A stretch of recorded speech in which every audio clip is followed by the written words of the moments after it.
வணக்கம். நான் சாந்தி வெற்றிவேல். இறந்தவர்கள் மீண்டும் பிறப்பார்களா? எல்லார் மனசுலேயும் இருக்கிற ஒரு கேள்வி. நான் எங்கள் அப்பா மேலே ரொம்ப ஆசை வச்சுருந்தேன். எங்கள் அப்பா என் வீட்டிலே கண்டிப்பாக பிறப்பாரா? நான் இவ்வளோலாம் பிரியமாக அவர் கூட வாழணும்னு நினச்சேன். ஆனால் அவர் என் வீட்டில் என்னுடைய மகனாக பிறக்கணும். என்னுடைய தாயார் மேலே எனக்கு ரொம்ப பக்தி அதிகம். என் தாயை நான் என் கண்ணுக்குள்ளே வச்சு பார்த்துக்கணும். அதுக்கு எனக்கு மகளாக பிறப்பாங்களா? இது எல்லார் மனசுலேயும் இருக்கிற ஒரு விஷயந்தாங்க. இது இந்த ஏக்கம்தான் நிறைய பேருக்கு இருக்குது. ஆன்மீக ரீதியாகவும் கருட புராண நூல்களின் அடிப்படையிலும் இதற்கு கண்டிப்பாக பதில் இருக்குதுங்க. போனவங்க திரும்ப வரமாட்டாங்க அப்படின்றது நம்ம நினைக்கிற விதி. ஆனால் ஆன்மீகம் என்ன சொல்லுதுன்னா, ஒரு ஆத்மா தான் வாழ்ந்த இடத்தின் மேலே பந்தமும் பாசமும் ஈர்ப்பும் அதிகமாக இருந்தால் அந்த வம்சத்தில் பிறக்க வாய்ப்பு உண்டு. இதை எப்படி நாங்கள் அடையாளம் பார்க்கறது, அதை பற்றி தான் நான் 5 ரகசியம் சொல்ல போகிறேன். அதாவது 5 அறிகுறிகள். அதை நீங்கள் கவனித்தாலே அவங்க உங்கள் குடும்பத்தில் தான் பிறந்திருக்காங்க அப்படின்ற ஒரு ரகசியம் உங்களுக்கு தெரியும். ஆன்மீக உண்மை, கர்மா மற்றும் பந்தம், ஆத்மா அப்படின்றதெல்லாம் அழியாதது. அந்த ஆத்மா எங்கே பிறக்க வேண்டும் என்பதை அந்த கர்ம வினைகள் தான் தீர்மானிக்குது. ஆனால் ஒருத்தருக்கு தன் குடும்பத்தின் மீது அதிகமாக பற்றி இருந்தால் அந்த பாச பிணைப்பு அந்த ஆத்மாவை திரும்பவும் அந்த குடும்பத்தில் கொண்டாந்து சேர்க்கும். நம்ம எப்படி ஏற்கனவே சொன்ன பதிவுகள் படி நமக்கு இனிப்பு பிடிக்கும்னா அடுத்த ஜென்மத்தில் இனிப்பு கூடவே இருக்க வேண்டியிருக்கும். நமக்கு ஒரு பொண்ணை பிடிக்கும்னா அந்த பொண்ணு நம்ம வெறுக்கிற அளவுக்கு நம்ம கூட இருக்கும். நம்மளுக்கு பணத்துக்கு மேலே ஆசை இருந்தால் அந்த பணம் அதிகமாக இருக்கும். அதனால தான் இறப்போட முடிவில் இந்த மறுபிறப்பு வரக்கூடாதுன்றதுனால அவங்க ஆசைப்பட்ட பொருளை இறைச்சிக்கிட்டே இருப்பாங்க. ஒருத்தர் பணத்து மேலே ரொம்ப ஆசைன்னா அவங்க இறப்புக்கு அந்த பணத்தை வீசி எறிவாங்க. நீ பிரியப்பட்டதை நான் செஞ்சுட்டேன், நீ மகிழ்ச்சியோடு போயிட்டு வாங்க. ஆனால் நமக்கு அவங்க திரும்பவும் நம்ம குடும்பத்தில் வருவாங்களா? இதுதான் நிறைய பேருடைய கனவு.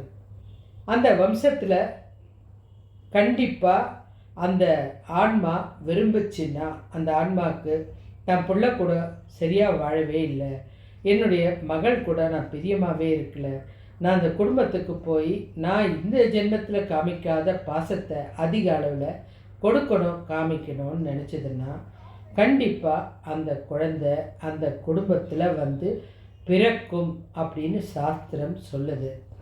பெரும்பாலும் இந்த தாத்தா பாட்டிகள் இறந்த பிறகு அந்த பிள்ளைகளுடைய அழுகை மூலியமாக அவங்கள அந்த பாசத்தினால இழுத்து பிறக்க வைக்குது. அது நிச்சயமான உண்மை. இது கருட புராணத்திலேயும் சொல்லுது.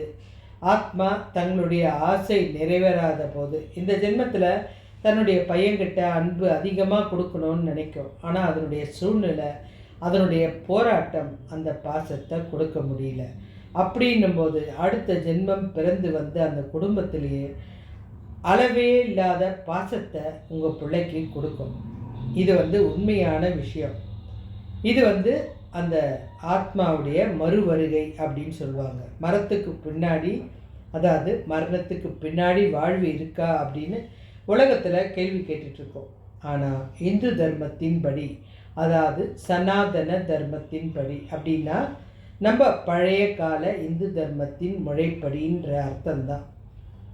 புனர்ஜென்மம் அப்படின்றது மறுபிறவில அசைக்க முடியாத நம்பிக்கை. ஒரு ஆத்மா தான் வாழ்ந்த இடத்துல திரும்பவும் வரணும்னு தீர்மானித்தா அந்த அதீத பாசத்தினால அது ஏங்கும். அதனால் அந்த வீட்டுக்குள்ளே ஏதாவது ஒரு வடிவத்தில் உங்கள் கிட்ட அது கண்டிப்பாக சேரும். இது புராணத்தில் இதுக்கான நிறைய விஷயம் இருக்குது. ஒரு உதாரணம் சொன்னோன்னா, சிறந்த விஷ்ணு பக்தரான பரத சக்கரவர்த்தி தன் வாழ்நாளோட இறுதியில் ஒரு மான்குட்டி மேலே ரொம்ப பிரியம் வச்சார். கடைசி வரைக்கும் அவருடைய நினைப்பு அந்த மான்குட்டி மேலே இருந்தது. அந்த மான்குட்டி மேலே இருந்ததுனால என்ன ஆச்சு? அடுத்த ஜென்மத்தில் மான்குட்டியாக பிறந்தார். அந்த முந்தைய ஜென்மத்துடைய ஞானம் அப்படியே அந்த மான்குட்டிக்கு இருந்தது. நம்ம அந்த மான்குட்டியை நினச்சதுனால தானே நமக்கு இந்த பிறப்பு அப்படின்னு யோசிச்சு, அதுதான் ஜடபாதர் கதை வர பதிவுகளில் வரும். அதுக்கப்புறம் அவர் அதை மாற்றிக்கிட்டு முக்தி நிலையை அடையிறதுக்கு முயற்சி செஞ்சார். பகவத்கீதையிலையும் இதை தான் சொல்கிறாங்க. அதாவது இறக்குற தருவாயில் ஒரு மனுஷன் எதை நினைக்கிறானோ அதுதான் அடுத்த பிறப்போட லிங்க். அடுத்த பிறப்பில் அதுவாக தான் பிறப்பான். குடும்பத்து மேலே பட்டுதல் இருக்கிற ஒரு ஆத்மா அதையே திரும்பவும் அந்த குடும்பத்துக்கு வரத்துக்கூடிய அறிகுறிகள் அதிகம் இருக்குது. இந்த குழந்தைகள் பிறந்ததை நம் முன்னோர்கள் தான் அப்படின்னு நம்ம தெரிஞ்சுக்கிறதுக்கு 5 ரகசியம் இருக்குது. அந்த அறிகுறிகளை தான் உங்களுக்கு நான் சொல்ல போகிறேன். அதில் ஒன்றா நம்ம இதை பற்றி புரிஞ்சுக்க போகிறோம். உங்கள் வீட்டில் பிறந்த குழந்தை உங்கள் முன்னோர்கள் தானா, இதை தெரிஞ்சுக்கணுன்னா அதுக்கு இந்த 5 ரகசியத்தையும் நீங்கள் தெரிஞ்சுக்கிட்டீங்கன்னா உங்களுக்கு சுலபமாக முன்னோர்கள் உங்கள் வீட்டில் பிறந்திருக்காங்களா அப்படின்ற விஷயம் தெரியும். இந்த முன்னோர்கள் உருவ ஒற்றுமை இந்த பிறந்த குழந்தைகளுடைய சாயலில் சில மாதங்களிலேயே உங்கள் கண்ணுக்கு தெரியும். அதோட கண்ணை அல்லது இப்போ அந்த குழந்தைக்கு நம்ம முன்னோர்கள் கண்ணு ஒரு மாதிரி மார்க்கண்ணாக இருந்துச்சுன்னா உங்கள் குடும்பத்தில் பிறக்கிற அந்த குழந்தைக்கு அதே போல் கண் இருக்கும். அப்படி இல்லைன்னா ஒரு மச்சம் இருக்கும் நெத்தியில் அப்படின்னா இந்த குழந்தைக்கும் சம்பந்தம் இல்லாமல் நெத்தியில் மச்சம் இருக்கும். அது உங்களுக்கு உணர்த்தத்துக்காக, நான் தான் வந்திருக்கேன் அப்படின்னு சொல்கிறதுக்காக இந்த சில அறிகுறிகள் அந்த உருவ ஒற்றுமைக்காக இருக்கும். சிலது சிரிக்கும்போது ஒரு மாதிரி சிரிப்பாங்க அந்த குழந்தைங்க. அந்த குழந்தை சிரிக்கிறது குழந்தைத்தன்மையாக இருக்காது. அது நம்ம முன்னோர்கள் அந்த முதிர்ச்சி காரணமாக அந்த குழந்தைகளோட சிரிப்பு அப்படி இருக்கும். அதோடு இல்லாமல் இந்த குழந்தைங்க கிட்ட பர்த் மார்க்குன்னு ஒன்று இருக்குது. இப்போ ஒருத்தருக்கு 6 விரல் இருந்தது. நம்ம குடும்பத்தில் அவர் பெரியவர், அவர் இல்லை. ஆனால் நீங்கள் உங்கள் வீட்டில் பிறக்கிற அந்த குழந்தைக்கு அதே 6 விரலோ அல்லது தொடையில் ஒரு மச்சமோ இல்லை கன்னத்தில் ஒரு புள்ளியோ இல்லை உதட்டு மேலே ஒரு மச்சமோ ஏதோ ஒரு தழும்பை அது உங்களுக்கு அறிகுறியாக காமிக்கும். உங்கள் பிடிச்ச உறவு அந்த ஆத்மா உங்ககிட்ட வந்துருச்சு அப்படின்றத முதல்ல சொல்லக்கூடிய அறிகுறி தான் இது. குழந்தைக்கு இந்த பாதிப்பு அதிகமாக இருக்கும்.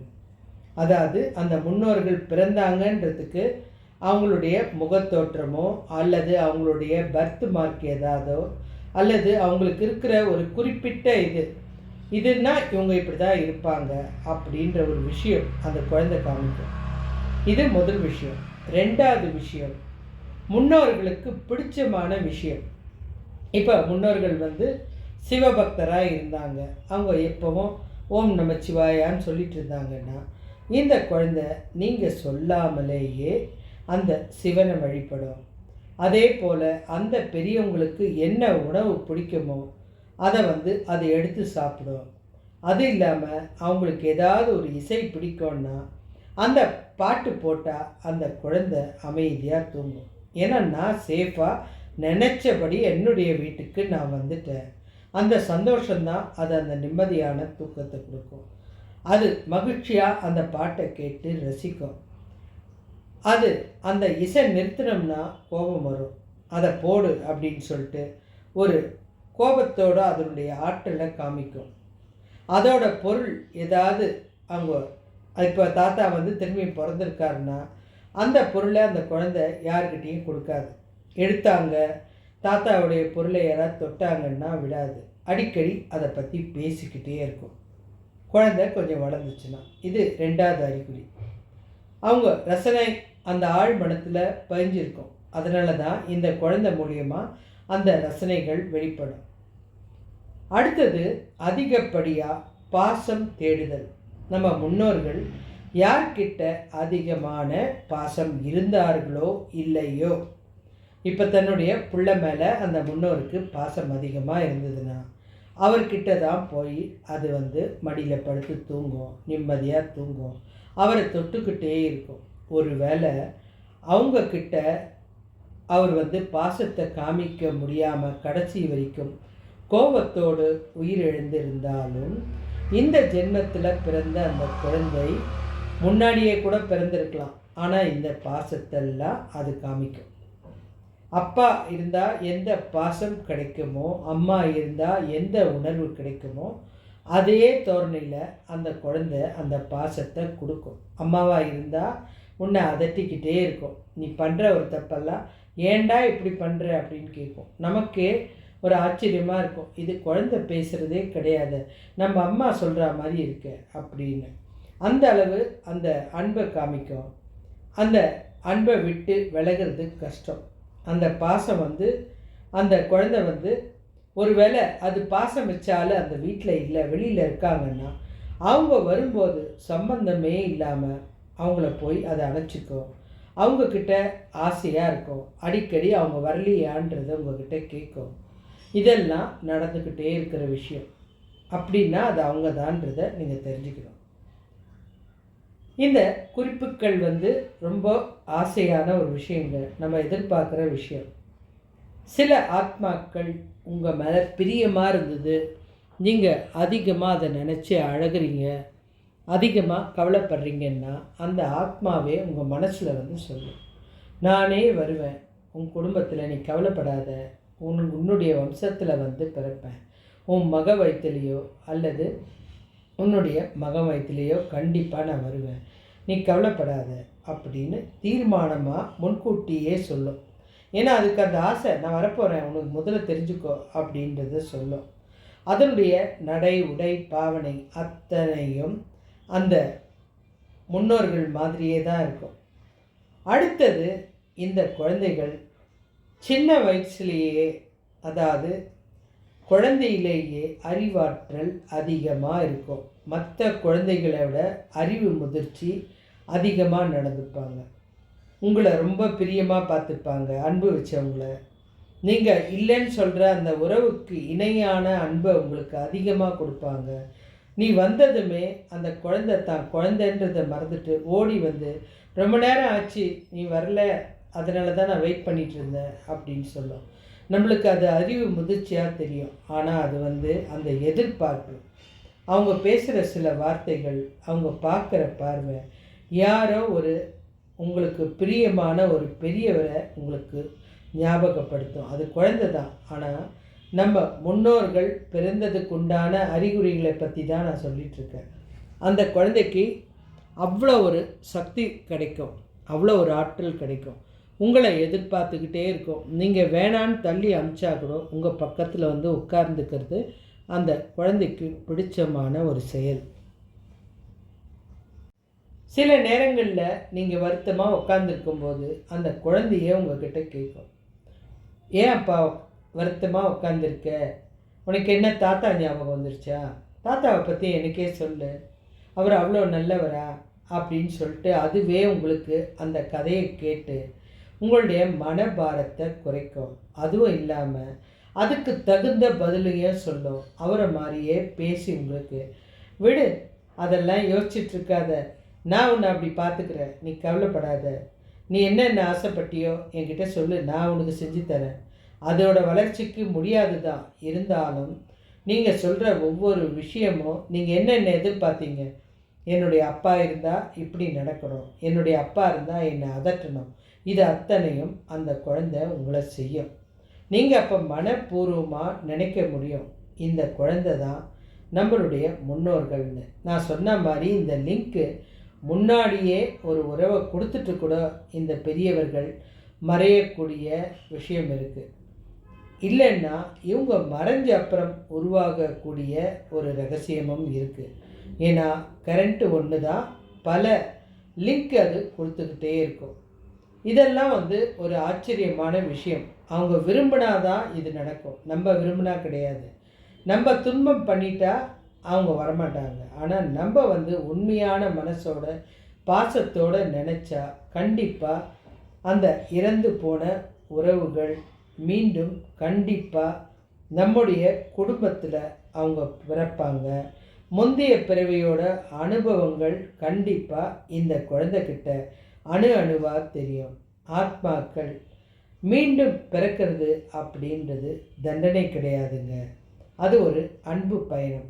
ஆனால் அதே சமயம் அந்த ஆத்மா மீண்டும் பிறந்ததை உணர்ந்துட்டா முந்தைய பிறவியில், அதாவது போன பிறவியில் மனைவி இறந்துட்டு உங்கள் மகளுக்கு ஒரு பெண் குழந்தை பிறந்ததுன்னா அது அவங்களா இருக்கும்.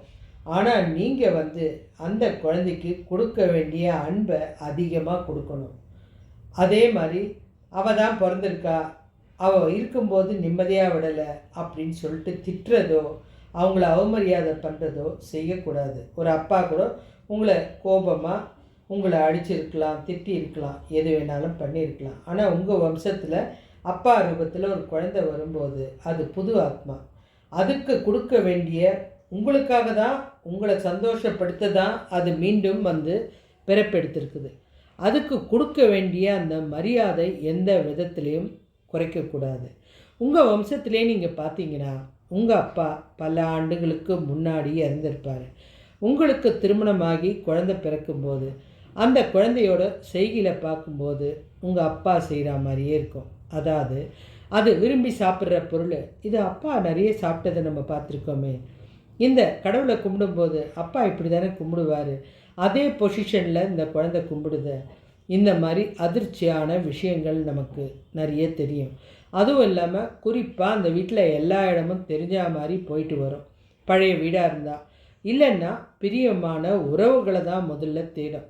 அதுக்கு எது மேலே விருப்பமோ அந்த உறவுக்கிட்ட முட்டி மோதி சண்டை போடும். அதே மாதிரி நீங்கள் கோபப்பட்டாலும் பொறுமையாக அன்பாக உங்களுக்கு இந்த கோபம் தவறு அப்படின்றத அந்த சின்ன குழந்தை உங்களுக்கு எடுத்து சொல்கிறது ரொம்ப ரொம்ப ஆச்சரியமான விஷயங்க.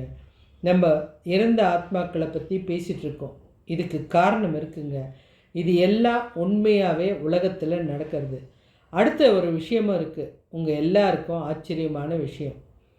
நான் நல்லா பார்த்துக்கணுன்னு நினச்சேன், நான் அவர்கிட்ட இதை சொல்லணும்னு நினச்சேன், ஆனால் என்னால் சொல்ல முடியல, அதுக்குள்ளே அவர் இறந்துட்டார். ஒரு வாய்ப்பு எனக்கு கிடச்சிதுன்னா நான் தெரியாமல் அவர் கோபமாக பேசிட்டேன், அதுக்குண்டான மன்னிப்பை கேட்கணும், அது எனக்கு கிடைக்குமா? இது நிறைய பேர் ஏங்குற விஷயம். அதை பற்றி பதிவு கூடிய விரைவில் உங்களுக்கு நிச்சயம் கிடைக்கும், வரும். அதனால் என்னுடைய சேனலை நீங்கள் சப்ஸ்கிரைப் பண்ணி வச்சுக்கிட்டா தான் என்னுடைய சேனலில் என்ன பதிவு போடுறேனோ அதெல்லாம் ஒவ்வொரு நிமிஷமும் உங்களுக்கு வந்துக்கிட்டே இருக்கும். நான் இதை மொத்தமாக போட்டேன்னா அது சரி வராது. அதனால் இன்றைக்கி இந்த பதிவை கேளுங்க, கண்டிப்பாக நிறைய பேருக்கு ஷேர் பண்ணுங்கள். அப்படி ஒரு விஷயம் நடக்குதான்னு பாருங்கள். கண்டிப்பாக நீங்கள் தவற விட்ட முன்னோர்கள் உங்கள் குடும்பத்தில் பிறந்து வளர்ந்ததை பார்த்து அவங்களுக்கு கூடுதல் மரியாதை கொடுத்து, குழந்தைங்களான்னு நினைக்காம அன்பை அதிகம் கொடுத்து பார்த்துக்கோங்க. அடுத்த பதிவு எப்படி மன்னிப்பு கேட்குறதுன்றதை பற்றி சொல்கிறேன். இதை நிறைய பேருக்கு ஷேர் பண்ணுங்கள், சேனலை சப்ஸ்கிரைப் பண்ணுங்கள். நன்றி நன்றி நன்றி.